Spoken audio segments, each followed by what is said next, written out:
Pinaimbestigahan ng DFA o Department of Foreign Affairs ang pagkamatay ng isang domestic helper sa Jeddah sa Saudi Arabia na sabi ng kanyang amo ay tumalon mula sa ikapitong palapag ng gusali. Duda raw ang pamilya ng OFW na nag-suicide ang kanilang kaanak. Live mula sa Quezon City, may report si JP Soriano. JP? At Pia, kasabay niya na pinabubusisi na rin ng DFA sa mga forensic experts doon sa Jeddah, Saudi Arabia ang kaso ng pagkamatay ng kababayan nating OFW na si Jenny at upang malaman nga kung ang sinasabing suicide ba ay merong foul play.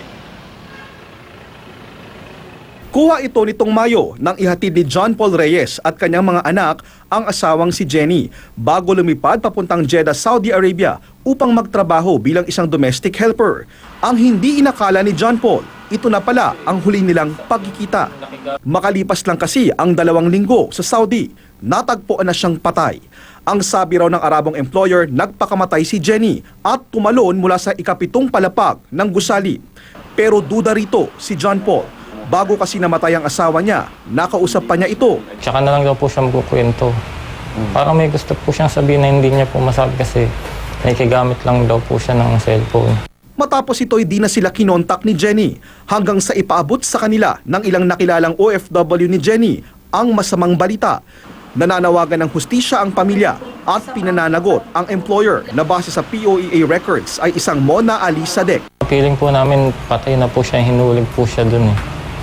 Kasi sabi ng mga kalapit kwarto niya dun, may naamoy na daw po sila sa labas ng bahay na may kakaibang amoy na daw po. Bakit ginawa nila sa'yo yan? Napakabuti mong tao. Bakit? Ang dami mo bang pangarap para sa mga anak mo? Sinubukan naming tawagan ng employer sa Jeddah pero hindi namin makontak ang numerong nakasaad sa records. Tinutulungan ngayon ng Ople Policy Center ang pamilya ni Jenny. Doon ako parang nahihiwagaan. Kasi 2 weeks parang kumbaga adjustment, halos kararating mo pa lang eh. So, ano yung mag-uudyok sa'yo na tumakas, no? Kung tumakas man yun. Ang DFA, pinaiimbestigahan na raw sa mga abogado ng embahada sa Saudi ang kaso ni Jenny.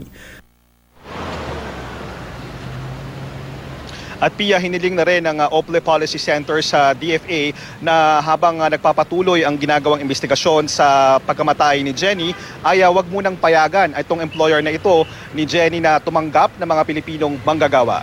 Pia? So JP, yung DFA patuloy ang kanilang pakikipag-ugnayan doon sa pamilya ni Jenny. Nabanggit ba nila kung nasaan yung labi ni Jenny o kung kailan may uuwi dito ang kanyang mga labi? Yes, Pia, yung labi ni Jenny ay nasa isang morgue doon at ang kaanak, itong mister ni Jenny na si John Paul ay nakatakdang umalis ng Pilipinas papuntang Jeddah, Saudi Arabia anumang araw ngayong linggo upang makuha nga ang labi ng kanyang asawa at maipagtanggol at maipaglaban ang kasong ito at para malaman na nga rin talaga kung ano ba talaga ang nangyari at ongoing naman yung communication at magpapadala rin ng abogado ang ating embahada doon. Pia? Pero JP, linawin ko lang kung nakapagsagawa nga ba ng autopsy doon sa mga labi ni Jenny at kung meron bang hawak na police report yung DFA o kaya yung pamilya ni Jenny?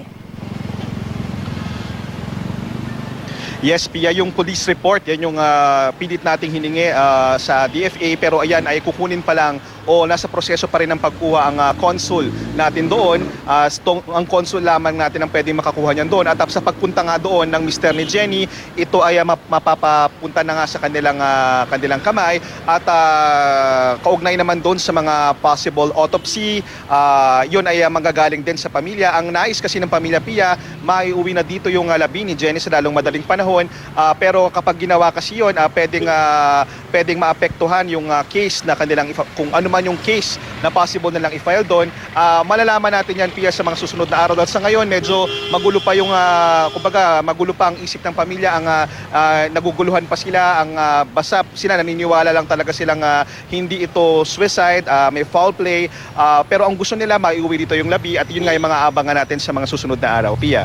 O nga, JP, yun yung sinabi kanina nung asawa no, ni Jenny. Pero yung consul ba natin doon ay magkakaroon ng pagkakataon or nagkaroon ng pagkakataon na kausapin yung employer? Kasi baka pwede malaman natin kung ano yung sinasabi ng employer na dahilan kung bakit daw tumalon si Jenny at nagpakamatay. Yes, Pia, sa pagkakaalam natin base doon sa mga nakuha natin impormasyon, nagkaroon na ng pagkakataon yung recruitment agency ni Jen dito sa Pilipinas para makipag-coordinate doon sa employer. At ang sinasabi nga raw, pinaninindigan na nag-suicide daw itong si Jenny at tumalon daw di umano sa building. Pero duda talaga dito yung kanyang pamilya dahil nung tumalon daw o nung nahulog daw si Jenny doon, dala yung mga gamit. At saka wala raw talaga sa 2 weeks pa lang. Una sa 2 weeks pa lang at wala sa karakter daw ni Jenny yung magpakamatay. Lalo pat mahal na mahal niya yung kanyang mga anak. Doon sa pakikipag-usap ng consul, yan ay patuloy na pinoproseso ng ating, ayon sa DFA, patuloy na pinoproseso ng mga abogadong naroon sa ating embahada. Umaasa lang tayo na talagang nagpapatuloy yung pagpoproseso ng mga impormasyon na yan at pakikipag-usap doon sa employer kasi nakakatakot naman dito mamaya kumbaga dahil Pilipino yung ating kababayan doon magkaroon ng hindi maasikaso yung kasong ito, pero yun naman yung ginarantiya ng DFA, natututukan nga ito, Pia. O nga, sana magkalinaw na, JP, sa kaso ito. Maraming salamat sa iyo, JP Soriano.